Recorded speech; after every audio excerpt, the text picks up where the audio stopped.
To skip to specific sections of the video that you want, check the links in the description and or the comment section. Thanks for stopping by, and I hope you enjoy your stay. Hey guys, welcome back to Phoenix Films.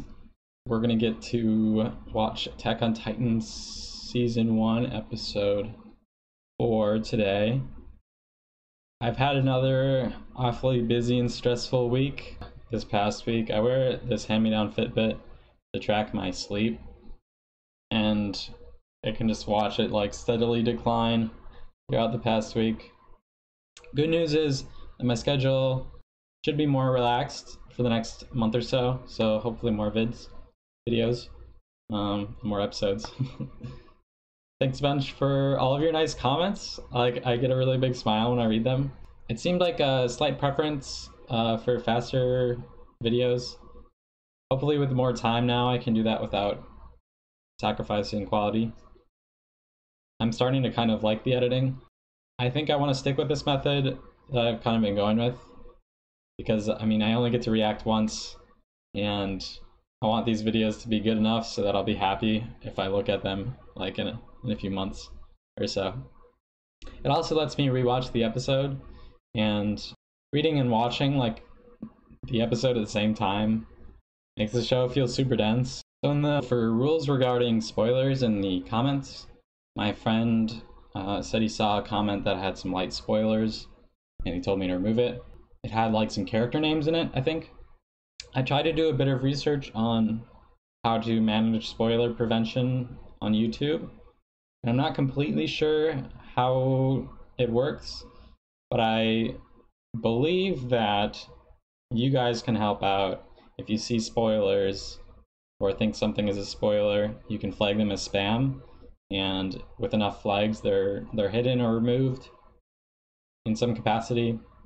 I'll see if I can also get my buddy to do some moderating, so he'll see the comments before I do, so hopefully I won't like catch information that I shouldn't have. Yeah, so I was watching my my own videos, and I noticed I kind of talk pretty slow, so I don't know, I like watching videos like really fast, so like 1.5 speed or 2x speed is like kind of nice for when I watch it myself. I'm kind of curious if other people are like that. So yeah, for the pre-episode discussion kind of format, my plan going forward is housekeeping first, then things that I've mulled over since last episode that my brain's kind of had to work with, then some quick notable points, main points from last episode, and then questions and predictions, and then finally watching. Yeah, so anyway, on to the pre-episode discussion. So some scattered thoughts from last week. I was thinking about the Special Titans absence. It kind of seems like a possibility that they're similar to the White Walkers, where they're, you know, teased at the beginning of the series, and they're just kind of this existential looming threat that's always there but never actualized. So that this Eren versus Colossal thing is kind of what Jon Snow and the Night King should have been, you know, like a finale of sorts. I was also trying to think through this Titans and water dilemma that I had posed earlier. If the Titans were unable to go in water, I'd imagine you could just raft straight down the center of the river and they wouldn't be able to touch you. So the fact that people don't do that tells me that water's not a problem for Titans. Yeah, something also I noted or kind of realized from last episode is that Armin was grouped with the food miners, which makes me a bit nervous. And I think also that his character, to me, has definitely diverged from like a Tyrion stereotype, who's more ruthless and cunning. Armin's more, you know, compassionate. Oh, and then final thought I had was why people use swords. And I was thinking that Titans are probably difficult to kill without cannons. So if you're mobile, you can't really you can't really carry cannons with you. So the gear is like escaping, maneuvering, and the swords are kind of like a last resort. So I think that doesn't really leave any major holes, unless I'm missing something, because I think it explains the opening forest scene. They were desperately trying to defend the base outside the walls. I think they had said something like that. It was kind of like a last resort thing, and we see they come back pretty defeated. Again, it also can explain Hannes was he was kind of forced to fight to give the kids time to pull Carla out.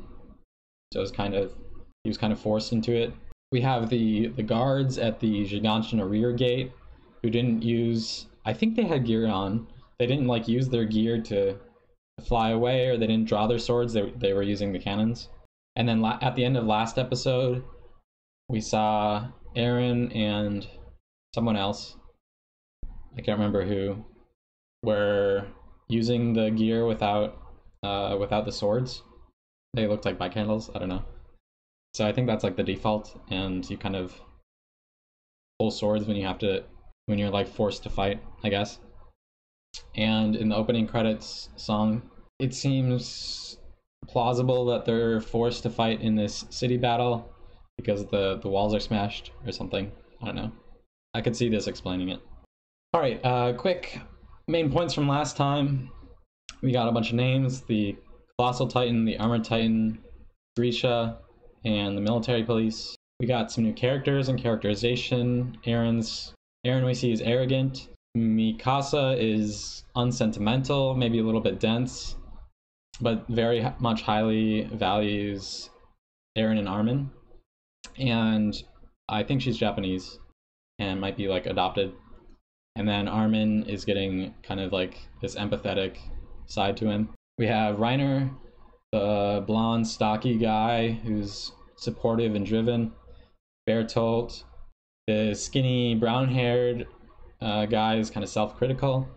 We have Jean, who's got the undercut hair. He's selfish, but he's diplomatic. We have Sasha, who's animalistic, food-driven, and possibly a foil to Mikasa in a way.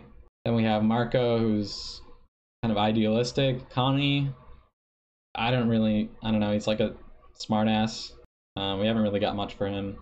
We have this narcissistic freckles girl and kind of like a motherly, caring short blonde girl. And then the food miners. Yeah, so trainees are 12 years old, so they should be 15 at the end of training, which is still kind of crazy young, because I mean, like in World War II, right? It's kind of, people were sneaking in when they were 16 and definitely not ready. Is anyone really ever ready for fighting in World War II? Anyway, we have the time skip, so our characters are powered up. And then I was reviewing kind of character goals and conflicts and trying to group people into the Eren camp versus the Jean camp I was talking about last time. I mean, humans love to categorize things, but it seems like there's a little more to it. So I see it as kind of this two-axis binary. So there's like four possibilities, and we have like personality as either selfish or unselfish, and then their goals or ambitions are either selfish or selfless. So kind of the four groups is Jean, who's selfish and his goal is selfish. Bertolt's included with this. We have Eren, which has a little bit of irony to it. He's selfish, but his goal is ultimately selfless. We have Marco, who is selfless, but his goal is selfish, because I mean, he'll end up on the interior if he gets what he wants. I think Mikasa and Reiner are kind of in this group too. Mikasa is selfless for the trio, but her goal is to like stick together. That's a selfish one. And Reiner, his character is kind of supportive and selfless in a way, but his goal is ultimately to get to his hometown. So I think that's more a selfish goal. And then finally we have Armin, who's selfless and his goal is selfless. The other characters I don't really think have enough, we don't have enough information to put them anywhere. Okay, finally we have my questions and predictions. I was thinking, should I keep repeating the ones that I've carried over from past episodes, like how are the walls made, how the Titans come to be, or just the immediately recent ones? For this episode, I think I'll just do the immediate stuff, but I'd like to hear your thoughts. I feel that kind of, if I don't cut out the long-standing questions, my questions list will get absurdly long and not very entertaining. So the immediate questions I have: is Eren a promised child like the dreamy lake scene kind of suggests? I want to know more about the military police. And then I guess more characterization for some of these side characters. So on to my predictions. I think we're now at least a year later and have done extensive training to get to the last episode's ending. So I would guess things are going to be wrapping up. We're going to be ending the training soon-ish, or something interrupts their training. I think thematically as well, we need to see how the characters face the weakness theme now that they have powered up. And then I think story arc wise, I could see Eren's arc as building up competency and confidence into a final confrontation with the Colossal Titan.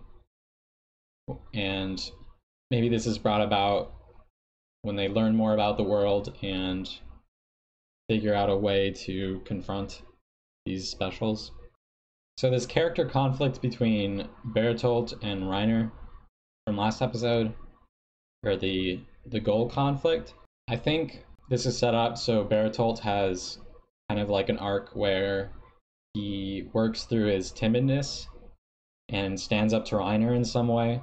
Reiner is kind of, he's caring, but seems like he's driven as his drive is, higher priority than his empathy. And then finally, I mentioned it a little bit before, but Armin being grouped with the food miners makes me a bit nervous for him. I identify with Armin like a lot. I'm pretty small in stature, not particularly physically gifted, but I have my mind, and I consider myself very empathetic.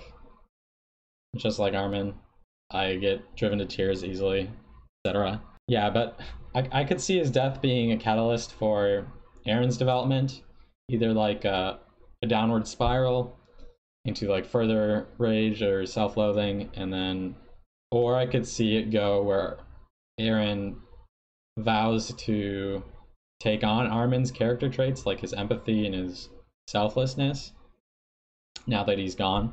And I could also see this drive Mikasa to actually show some emotion, because now we know how much she cares about the three of them, and perhaps we'll get an explanation for the "it's happening again." Yeah, but I think that's everything, so I'm excited to get into this next one. Titled Night of the Graduation Ceremony. Humanity Rises Again, Part 2. Yeah, let's get into this. For copyright issues, I'm trying to test different editing methods and what is acceptable on YouTube. So if this is the full-length version, find a link to the edited version down below. If this is the edited version, I'll put a link to the full-length. Anyway, enjoy. The pawns.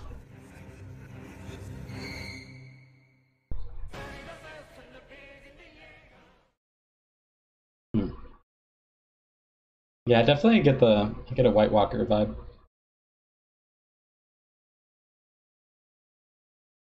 Oh, he's got the training jacket on. So that's like soon.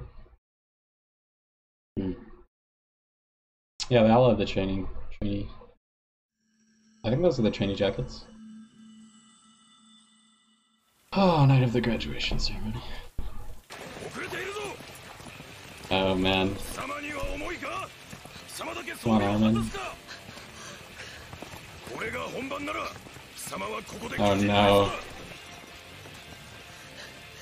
Compared to food again. Rated. Rated for what? Like PT? Brown?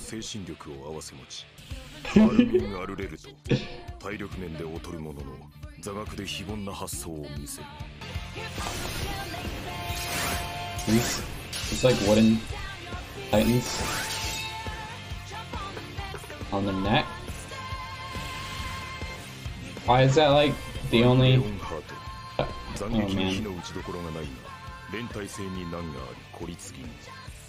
Isolated. Hoover.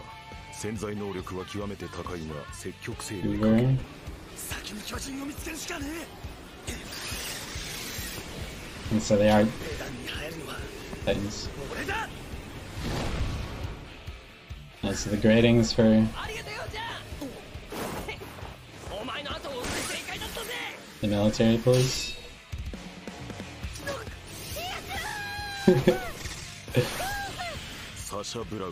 Oh man, he's great. Wild card.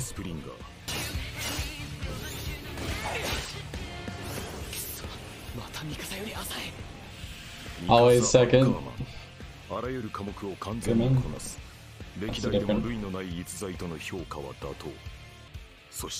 She's just so gifted, and he's like the unlucky genetic, and he has to try harder. And those eyebrows again. Is this the lake? In the daytime? Barbed wire they crossed? What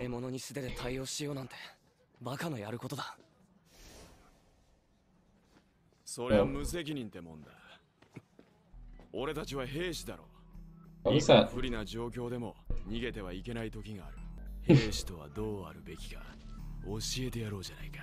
He's kind of a tease too, huh?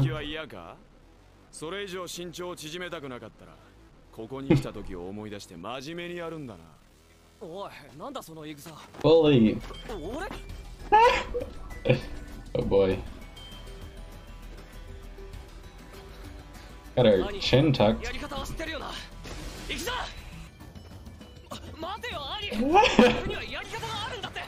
Man, Ryder's just like, go get him.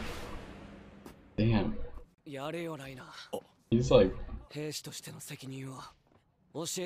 reminds me of Mikasa. Like, so straight.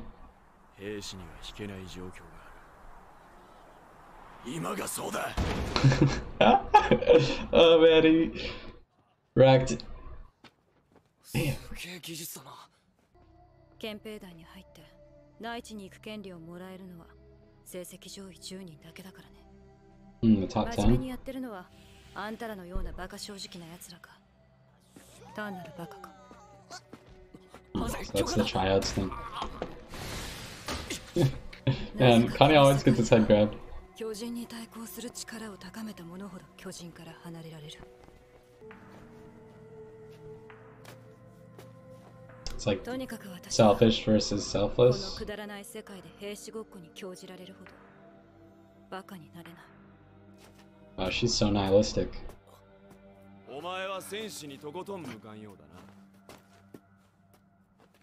強くなることに夢中で気づけなかった。 You play a soldier. こんな簡単な矛盾。 Like Jean. Well, you're like a contradiction too, Aaron. Selfish, selfless. That's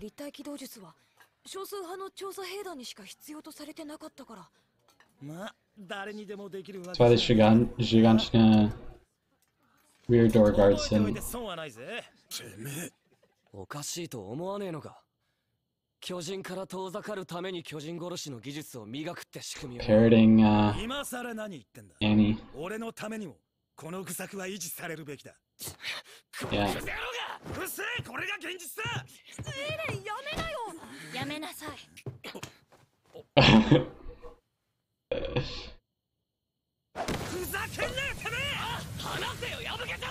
Oh man, you touched Mikasa touched you.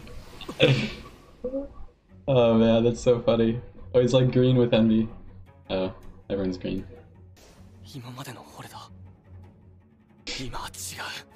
No, you're not. He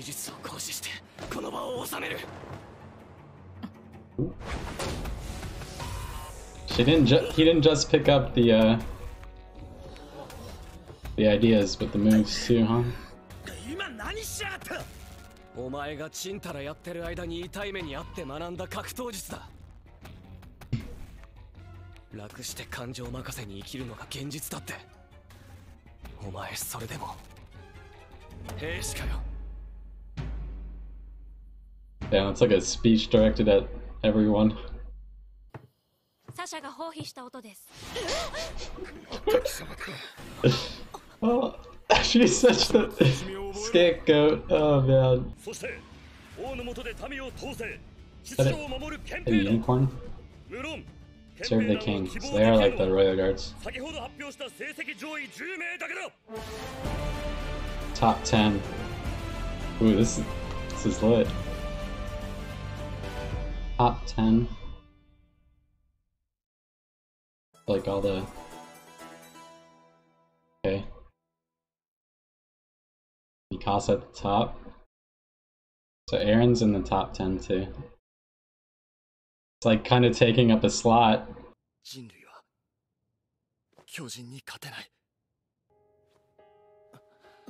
Yeah, not much optimism in this group, huh? 勝てないと思うから諦めるのか。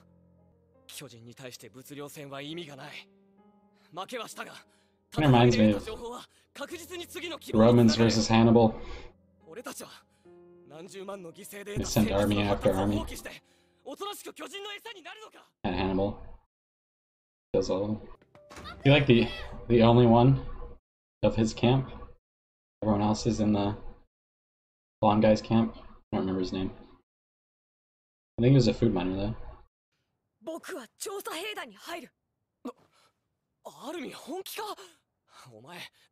Oh man, I got such a bad feeling now. Oh god.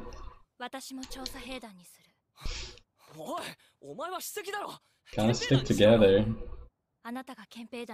Does he really not realize? I guess when I was 15, I was pretty oblivious too. Must be the happening again. Your last name's Ackerman, right? Like, not a Japanese last name. Shooting Star. Commander. Erwin.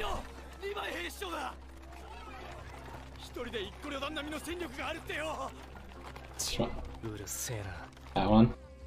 How is he still alive?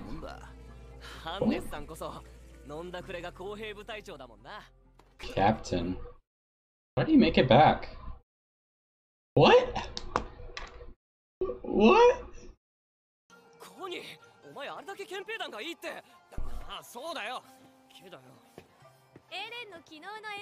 The speech. Oh man, all three of the food fighters together.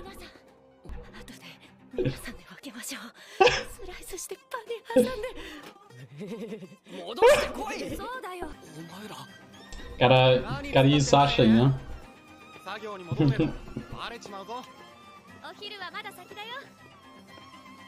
Play cool, guys.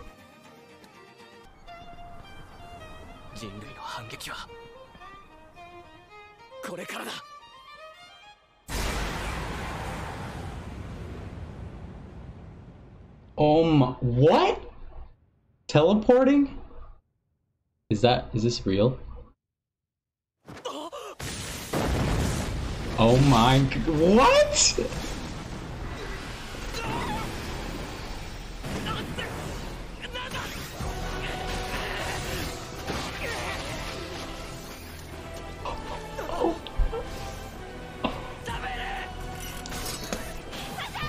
Fodder one. Damn, that is a cool tracking shot. Man, I can't believe it's happening this fast. I was like, almost for sure it was gonna... speech number 2.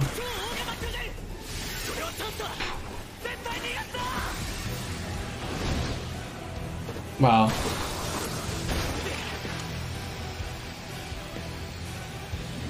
The eyebrows.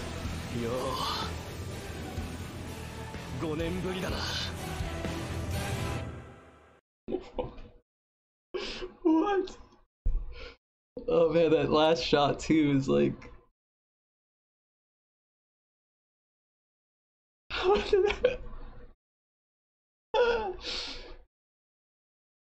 Oh man. I just like destroyed like half my ideas. Well, that's like new information about the Colossus though. You can like just like appear, teleport, and there's a little lightning again.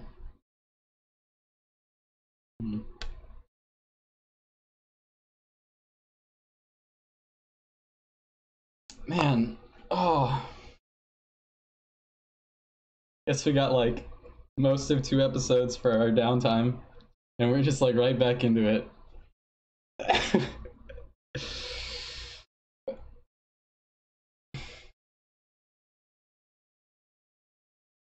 But Armin's not with them, right? So he's not with the food miners at the moment.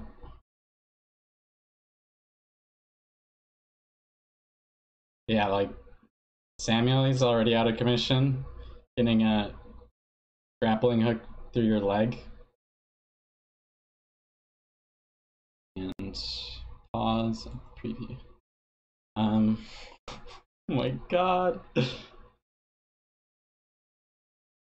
guess in my mind I was like thinking like we'll have like maybe this episode plus the next one is like training, and then we're like developing the character goals and then seeing where that takes people. Like throws a bone right into that. But like, why today? Yeah. I'll be back in a bit. It's so wild. All right. Yeah. That episode is insane, man. It was like so abrupt. Like comparing the tone from the start of the episode to the end of the episode. The tone went from like, I don't know, like hopeful optimism, lighthearted, funny, and then just like that, it just goes to, yeah, everyone was like kind of frozen. I was like the characters. I was like, oh god, yeah. But I mean, I should have noticed. I should have put it together, right? There's the training jackets in the opening credits, and then all 3 food miners happen to be together. Aaron's on top of the wall with the training jacket. But it just didn't jive with like my White Walker theory. That was kind of my mindset. So I just like was refusing to change, I guess. I don't know. I convinced myself that we wouldn't see the specials for a while, and then there they are. There he is. So the opening credits, or like before the opening credits, it shows that scene with Hannes on the rooftop of some building outside of Giganshina, or inside of the wall. I was like 99% sure he's dead. Then he shows up here. Yeah, I'll talk about that a little bit more later. The pre-credits or pre-opening scene also says insatiable hunger of the Titans, 100-year deprivation. Just like the farming thing again. And then also in the opening sequence, there's like this tracking shot of running along the rooftops, and then someone attacks one of the titans in the neck, which we see again later in the grating. And on the grating, the neck is like the only spot. And that's all. It's also, I guess, hinted at in the opening forest scene in episode 1, because the guy attacks it from behind and above. So presumably it's the same location. So that must be like a weak spot or something. But you don't like cut off their heads. You just like cut their neck off. I don't know. That's, yeah, I don't know. So chronologically, we have the grading or the tryouts. I don't know what to call it. It says the year is 850, but it also says like 2 years after the start of training. But I'm pretty sure my timeline says that the start of training is 847. So it just must be like rounding down or something. Maybe, I don't know. Or like this grading is a year before graduation. I don't think that makes sense though. We get a bunch of characterization through those sequences. Armin, he's the physically weak, but he's smart, and he's Titan food. Reiner is strong physically, mentally, and trusted. Annie Leonhardt, she's kind of like Mikasa, but a loner.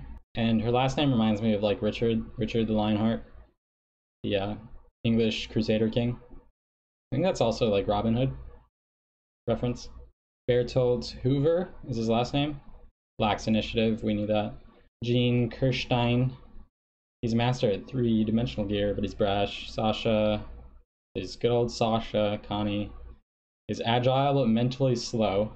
Mikasa is like good at everything. And her last name's Ackerman, so that like she has to be adopted then. Like, wouldn't she take the name Jaeger? Or is this like her family's name? So how is she Japanese but has Ackerman? Is it like her dad's last name? And he's not, maybe? And then Aaron, always being second best. Man, like being overshadowed by your older sibling is like the worst. That's like rough for like twins have to deal with that. And then some stuff I noticed, the backpacks that they're carrying look kind of like Napoleonic line infantry packs. And I just noticed that underneath the gas canisters, there's like these boxes, and they have like, there's like blades, multiple blades. So like blade boxes, easily replaceable. And then yeah, the wooden titans with only targets on their neck. Then we go to the martial training. Presumably, most people are going to the garrison, which means they're like guards, or they're going, yeah, I mean most people are doing that. Like, I'd imagine most guards are going to use that more than their gear. Seems weird that like it's not taken seriously. Oh, there's like this like brief second of Aaron. He says, only idiots fight unarmed, or something like that. And there's like a quick flash, and I think it's like there's like a kid. Yeah, I don't know, like, is that a memory of his, or is this like a vision thing again? Well, I guess we'll see what it is later. Then we have Reiner egging on Annie. He says, remember what happened when you came here? Which, she's one of the PTSD minors. Is this like a reference to that? And how would Reiner know about it? Did Aaron know about it? I don't know if it's like common knowledge. Anyway, she gets like super mad. So I do think it's related to the PTSD or whatever. Sorry if I'm like using this lightly. It's kind of just useful for me. Oh yeah, so her stance, right? Her chin is tucked, and her hands are in a face guard. So like that's like a boxing stance, because in like the European martial tradition, the chin tucked, hands in front comes about after boxing gloves. Prior to that, you have the pugilist stances, which are like this and your head's back, because that's like bare knuckle, and if you get hit in the head bare knuckle, you get knocked out in A lot fewer hits than in boxing. So you can't just eat things on the noggin. Yeah, but she's like not following the rules. So yeah, and she's taught by her father. So her father wants her to have martial arts skills. Annie, continuing on the Annie thing, she says, "Where does this farce begin?" So like I think that's like a reference to like people higher up, like who are setting the rules, or like corrupt or something, being taught by her father martial skills. Maybe she's in this like anti-royal revolutionary group, like French Revolution-esque. People upset with the, sending 250,000 people to their death, upset with not having enough food. I mean that's kind of what started the French Revolution. In much the same way, that plus like the Enlightenment. Yeah, but Annie's like super like nihilist. She says shitty world. Right, so the martial part is half is not scored. It's only on fighting, Titan fighting, and like physical endurance. But even wouldn't the military police presumably want to have high martial ability? It seems so weird that they wouldn't grade that. I mean, you're protecting the king, right? And there's no Titans in the interior, right? Right?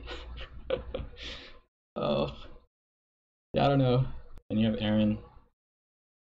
Like, oh, it's a contradiction. All right, so then we go to dinner time, and Armin is explaining why the contradiction of Titan fighting ability and military police on the interior exists. But Eren is just like totally not listening. He's like completely focused on Jean. But Armin explains that, so we have the 100-year peace, right? And only the Survey Corps uses the gear, has the skills still.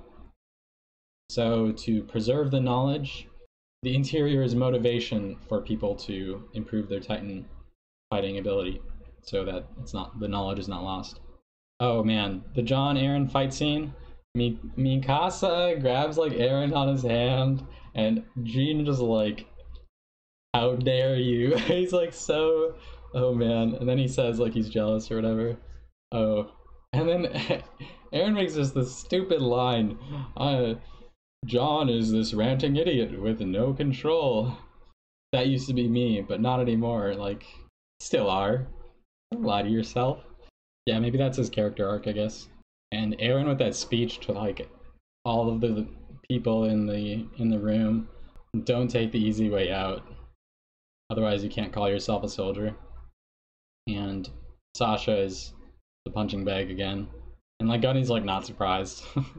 So I imagine they use this gag in the past. Alright, so we get 218 candidates, graduates at the choosing, the sorting. The military police serve the king, lead the people, and protect the order. And the symbol's a unicorn. Yeah, I don't really know what unicorns symbolize. I'm not like familiar with that at all, so yeah, I have no clue. Then we get the mid-episode info sheets.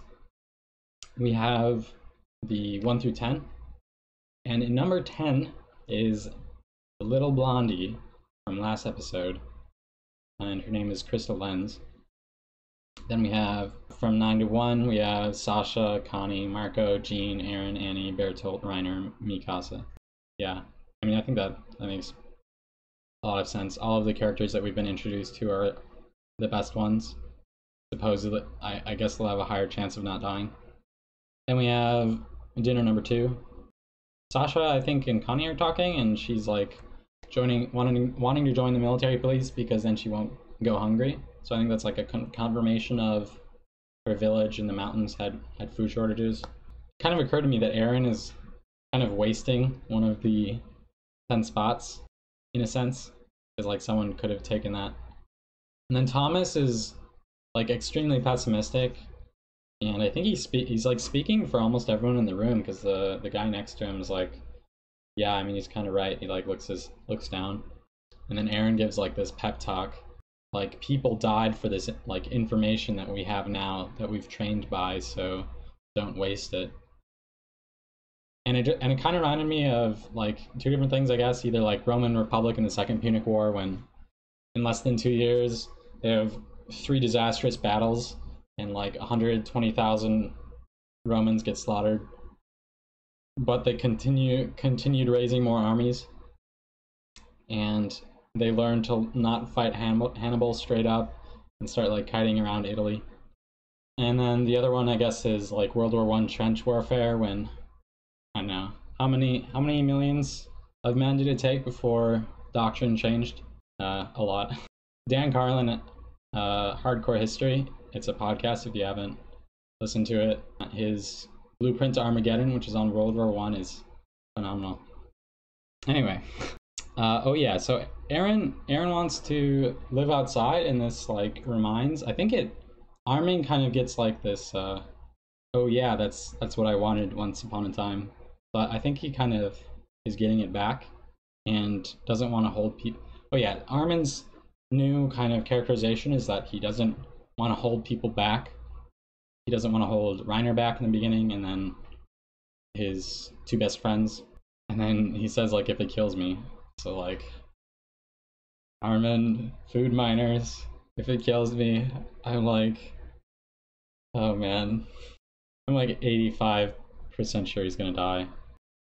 That's gonna be like tough, I feel like, to watch. And Eren really doesn't get Mikasa. You think that because they're like adoptive siblings, they would understand each other better. But like last episode, Mikasa totally doesn't get Eren. In this episode, he totally doesn't get her. They're just like not on the same wavelength. Which is super weird because they've spent like so much time together now. I don't know. But yeah, she says she doesn't want to lose more family. I mean, she considers them family. Yeah, that's, I guess, a callback to flashback that she had. It's happening again. And then right after they have this sharing of their wishes, there's a shooting star. So I hope their wish comes true. I hope Armin doesn't die. The 15%. Then we have the Survey Corps scene. Commander Erwin, the commander, looks very German. Captain Levi, strength of an entire brigade. And he's like super dismissive. It kind of made me think of the scene with like the trainees talking about the Colossal Titan like stepping over the wall. So, do people really know much about the Survey Corps? It's like exaggerated. But now the Survey Corps is respected when they were definitely not years ago. We have new cannons, 5 years of peace. Oh, and we've only seen like one couple, and I don't know, like 15 years old is kind of that age. Anyway, Hannes is alive. What? Excuse me? How did I hope they explain. I wish one of our trio would have asked him, because I don't think he's seen them in a while. We definitely haven't seen him. But now he's like the captain of the engineers. I don't know. He's like a ghost. But yeah, he's still sorry and remorseful and a bit nostalgic, I guess. Oh, I noticed like on his jacket, I don't think this is supposed to happen, but when he's walking towards them, there's like roses, and then he turns sideways and there's like the Survey Corps symbol, and then it like switches back to roses a second later. Yeah, I don't think that's supposed to happen. And Eren has finally forgiven Hannes. So, getting some development. He's not just an angry boy. Here, Hannes mentions Eren dying. Mikasa did in the previous scene. That's also a couple of death flags for Eren. Man, that would be crazy if like both Eren and Armin die and Mikasa is like the only one left, and she would just be like destroyed. Yeah, then we have the cannon cleaning. Connie is inspired by Eren's speech. Even Thomas is being convinced to join the Survey Corps. I think that's what he means. He was like maybe the most pessimistic one. So if he's thinking about doing that, then I imagine almost everyone is. Yeah, and then we have the 3 food miners on top of the wall, and one of them gets knocked out. He's definitely knocked out of action, wounded in action. casualty. We have like meat being expensive.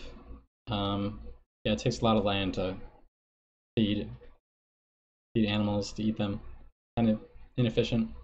Oh, and we have like all of these defenses around the gate, like this trench, like wooden stakes, and these like boulder catchers. I thought that was kind of neat. I imagine I don't know, they kind of seem a little short to me, but I guess they worked. And a ton of cannons on the top.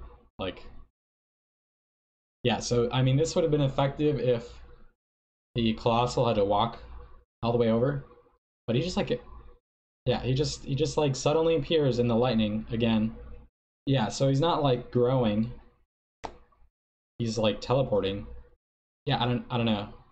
Like, is this the religious element? I can't think of like anything that would make it like biological, because I'm not convinced machines can teleport.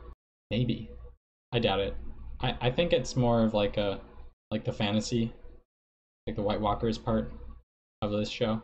I mean, everyone is as dumbfounded as I was. Also, did he kick the gate? So like, I didn't notice him lifting a leg, or maybe he teleported with his leg lifted. Did he like maybe blew the brick wall down like the big bad wolf, or the three little piggies? I don't remember. Yeah, so yeah, supernatural. Is he like sent from the heavens? I think I asked that in episode 1. Like, maybe. Then we have this Sasha tracking shot when she's running along the wall, and the gravity is like sideways, so she like does a front flip and then like sticks back to the wall. I mean, it's cool, but physics, yo. Physics, yo. It's a funny coincidence today. And then we have this awesome speech, super hype. Aaron's like getting everyone together, and he's like so inspiring to these guys. And the music was just like oh man, I was feeling so ready to go. And yeah, angry eyebrows, payback time. But we've arrived at the opening song credits scene. So time for these walls to get busted. This is, I mean, you don't have boulder catchers for the walls. They're kind of too big for that. So that's like chronologically how it went. All right, so then to wrap up, the character goals that have changed. Armin regains his dream for the outside, I think. But he also gains this kind of new, I do not want to hold people back. We have Sasha wants to join the military police for food security, and Annie wants to. He's like super nihilist about it. So, like, yeah, I don't know where her goal is. And then we have Armin, Connie, and Thomas, and Mikasa all want to join the Survey Corps now too. So then conflicts, we're gonna have we have the fight for the city. But like, why is it today? Because, you know, 5 years and it happens on this day when our characters are here. That it's like not by chance. So I'm trying to think what is coincidental with this day, and we have, I think, like 4 options. It's like the graduation. Somehow the graduation is involved, or Aaron being on the wall at that moment. Maybe they know about the key. Like, how would they even know? If it's like sent from heaven, I guess they know everything up there. The Survey Corps is out. Yeah, and maybe there's like a holiday. Those are the things I can think of. Oh, what is the plan for sealing the gate? So like, they had the boulder catchers. So I imagine they have something to seal the gate with. Or were they just gonna, I guess they had so many cannons up top, I'd imagine funnel all of the Titans onto the walk and then shoot down on them. I guess that's the plan, until they're all dead. How many cannonballs do they have? Then also, what is the plan for the armored Titan? Because like cannons don't do anything. So do they have an idea of what to do? Yeah, the opening credits has the wall smashing. Are there like even any Titans around? We weren't shown the ground, I don't think, like this episode. Down by the wall. We got no follow-up on this Bertolt versus Reiner story conflict. And then maybe there's this conflict of like Annie and revolutionaries versus the government. That's why she's so nihilist and wants to join the military police, like overthrow. Yeah, is this like a pure monarchy, and is this like going to be analogous to a French Revolution? Because we haven't really got many political elements yet. And her last name is like Richard Lionheart, I said before, the King of England who went on crusades. So maybe this is like her personal crusade, or family crusade. Yeah, I mean, people could be, I think I said this before, but like upset with all the people being sent to death, the food shortage, like Musquet's era. It feels very French Revolution era, kind of. Then we have the themes. We have the Titan food theme, or like humans are food, and Armin, and the food miners. I read this that one down, 2 to go for the food miners. Samuel's out. Yeah, Armin death flags. I'm so not ready for that. The humans are weak. Oh yeah, the pervasive pessimism is kind of driven because of the humans are weak theme. And then Aaron is the person reversing it in essentially everyone, like even Armin. So like he's the promised boy, the king in the south. Yeah, but there is this optimism for the Survey Corps now though that there wasn't before, so that's the other. There's like Aaron and the Survey Corps who have optimism. For the dreams we have that little flashback, the Aaron flashback, and we have the trio wishing upon a star. For divinity, lightning from heaven. Otherwise, the only other religious kind of things. So last episode, the little blonde girl was called a goddess, and then this episode, her name is given as Krista, which is like Christ. Derivative. So is that coincidental? I don't think so. People keep telling me like everything happens for a reason in this show. And then this new theme, which is like the selfish versus selfless, or humans are inherently good or they're inherently bad. Like Annie's nihilistic about it. Everyone was previously in this gene mindset, like the selfish mindset, but after Aaron's speech, maybe people are convinced that humans are inherently good, or maybe they come to realize that that's like natural to be good instead of I don't know, selfish. So that's like overall stuff. Closing thoughts, like how the hell did Hannes make it back? Like it's actually kind of suspicious because he's like captain of the engineers, so he would have installed the cannons and defenses. Yeah, but I mean he says like don't die, Aaron, so, and it's more characterization, so I don't know. But yeah, I mean this episode was wild. Next episode, I imagine we're gonna see some carnage. So kind of worried, especially for Armin. Yeah, anyway, I think that's all. If you have any comments or suggestions, I'd love to hear them.